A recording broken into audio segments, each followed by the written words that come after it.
I just breathed in it in both my eyes. Oh no. Oh, breathe in the glass. Oh, and it breathe shoots into back the out. glass, yeah. Why did I do it again? I feel like I want to do it just to... Yeah. It goes right in your eyes. For a wee shot. It goes right in the middle of your eyeballs.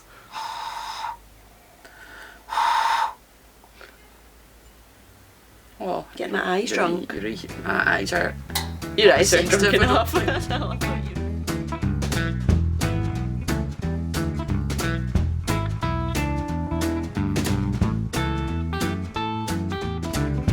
Hello, I'm Jen. My name's Rachel. Welcome to our channel. We are Whisky Geeks. Not whisky snobs. So if you like all things whisky, And you're not a snob, subscribe. Today we're doing something a wee bit different, although we do have a dram in hand. What are we in handing? LBD, North Yes. British. Oh, a nice one. This is A wee green, a wee single green. I think this is North British is older than me. Yes, it is. Wow, it's not older than me. 30 years old. No, it's not older than you. But you were a child when it was made. Yeah, that's so, cool. That's cool. And it's Cask Strength as well, which is lovely. Yes. Nice to try. So we're going to decode some whisky jargon for you today. Yeah. So lots of people in tastings and even in our comments actually ask us, you've mentioned this, but what does it mean? Mm-hmm. So we're going to tell you 5 different definitions and tell you what they actually mean. Yeah. Yeah. So we're trying the wrong whiskey for this, but what is a single malt? So a single malt is surely very similar to a double malt. There is no such thing as a double malt. So single and malt refer to 2 different things. Mm-hmm. So single means it comes from only one distillery, and malt means it's made with 100% malted barley. There's no other types of cereal or grains in there.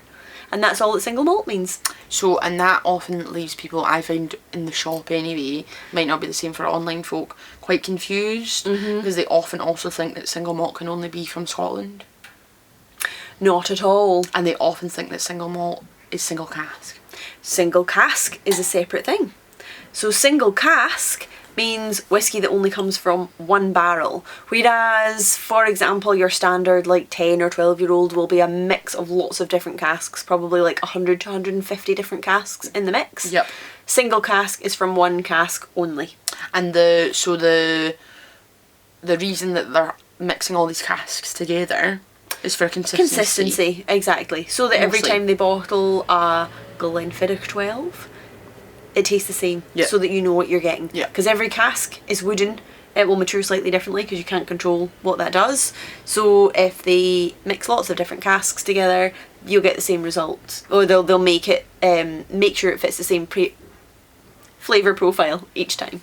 And that's what they often have. Like when we were, we went to Bill Lumsden's head office for Glenmorangie in Ardbeg, and we were asking those questions a couple of years ago, and he said, because I'd said, how do you match it? Because that's quite impressive. So what they've got is someone who's very talented and has a very cool job, but also they've got the ideal Ardbeg 10, for example. Yes, like they'll the have benchmark bottle, yeah. they call it, yeah. So then they'll be measuring that and they'll be mixing and matching to make sure it suits it. Yep. So single malt doesn't mean single cask. Yes, but that was another one of our points, was single cask. So yeah, single cask just means has been matured in the one barrel cask for the whole maturation. And you could have a single cask of any type of whiskey. It doesn't have to be single malt. Exactly. So this is a grain single cask. Yes. It used to be allowed that you could move from one cask to another and call it single cask, because it came out of one single cask at the end. You are no longer able to do that. So you can't have a bourbon cask and then move it to sherry cask and then call it single cask when you bottle it. You can't do that anymore. And was that quite recently updated? Just in the past year, I think. Yeah. So that brings us on to the next one. Number 3, I think. Yep. Number 3 is a finish. Yep. What is that? So a finish is just when you mature something in one cask, one type of cask, and then you move it to another type of cask at the end of its maturation for a certain length of time. So the certain length of time doesn't have a definition, though? It doesn't have like a legal definition? It doesn't at all, no. Shall we try this one? Slange. Slange.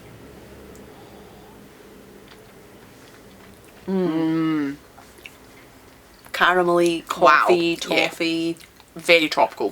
That's delicious. Nice wee bit of spice. Really good. Like a really mild spice. Really mild spice. I find that really like that hyacinth. What I would imagine. Yeah, That really kind of. ah. It's like a sour kind of. Yeah, it has a wee sour bit. That takes it to a point. Yes. That's how I feel. Like the top of a hyacinth. Yeah. So usually with a finish, you find it's less than 2 years. I've never seen. Usually, yeah, it's usually like for a year finish or for 6 months finished, or sometimes even just 3 months. But to be fair, there's been some. I'm trying to think. There's been some Deansons, older Deansons we've done recently. Yeah, they might sometimes do like half It's and like a half, 4-year finish, yeah. which seems like it's not a finish. That's like a second maturation or whatever. Yeah, else. well, it is a secondary maturation. It's the same thing. So they are the same thing. Yeah, and they're the there's same no thing. legal definition. No, there's no around legal them. definition. So it could be either. Speaking of which, the other thing that there's no legal definition of, This shocked me. I know what you're going to say, and it shocked me. cask strain. So you'd think, when I read, and for a very long time, until actually I think probably last year, I thought that cask strength meant that it comes from the cask, and you keep it at the strength that it's come from the cask. So yeah, I suppose for most people, lots of people will know this if you're right into your whiskey, but if you're at the start of your whiskey journey, you might not know this yet. So in Scotland, whiskey comes off the still at an average of 70%. It's then watered down to go into the cask. Industry standard is 63.5%. There's a couple of distilleries that vary from that. So I know Glentocher's is a bit higher. I think it's 69.1. And then Glenturret is 69, I think. So there's a couple that are different. Usually 63.5 goes into the cask. Yep. I would say of the casks that I've seen come out at the time they've come out, they've probably gone after about 10 years through the angel share, the part that evaporates. They've probably gone to about high 50s. Yeah. So they've not lost that much alcohol. Yeah. So they're probably about 58, 59. Then most whiskey will be watered down to standard bottling strength to put into the bottle. Dun-dun-dun. So chill filtered will be 40%, maybe 43. Unchill filtered will be maybe 43, but 46 and above. Cask strength, they just don't water it down when it comes out. Now there is some distilleries will refer to batch strength, which is kind of like just saying this is stronger than normal, it's the strength that we've decided we want to bottle it at. So that's often referred to as batch strength, but that can also be called cask strength. Right. Which is just means stronger than normal, but it's not a legal definition at all. So to be cask strength, you could have still been watered down. Yes. Which feels a bit misleading. Yep. I think, but yeah. But it's just jargon, isn't it? Yeah. But lots of some distilleries they'll have like a standard cask strength bottling, which always remains at the same strength. Yeah. So like, it's always bottled at exactly 58%. There's no way that would be consistent coming out. They could be mixing different barrels to get that exactly, but I think I think that'd be too high maintenance for a big company to do. But you wouldn't get the flavour then? No, just to match the percentage, exactly. So I think the way it would probably be described best is altered to get that percentage. So, and that, like, I think one of the best examples of that is Glenfarclas 105. So it's always 60%, it's always been 60%. And I remember that always confused me. Yeah. Like, how can you always get it when we're getting most cask strength whiskies are 59 point something rather than bang on. So I was shocked to find that out. So because there's lots of barrels going into that mix, it'll end up being a different percentage every time, and so they just alter it in some way. So whether that is mixing different barrels to make it the right percentage, or that is possibly bringing it down with water. Yeah. So that's cask strength. And we did touch on there, our final point, number 5, chill filtration. Controversial. So we said a whiskey that's 40% will be chill filtered. Yep. So why would that be? So if a whiskey has not been chill filtered, then it will go cloudy when it's cold. And it doesn't look very good, does it? No, it like looks without like... knowing, before I knew about it, I can remember thinking that whiskey looks a bit murky. Yeah, it looks like it's gone off or there's something wrong. And I remember actually being at Deanston, people had brought bottles back. They brought them back. Been like, there's they're like, there's something wrong with this. And that's the very reason we began chill filtering, as I Exactly. understand it.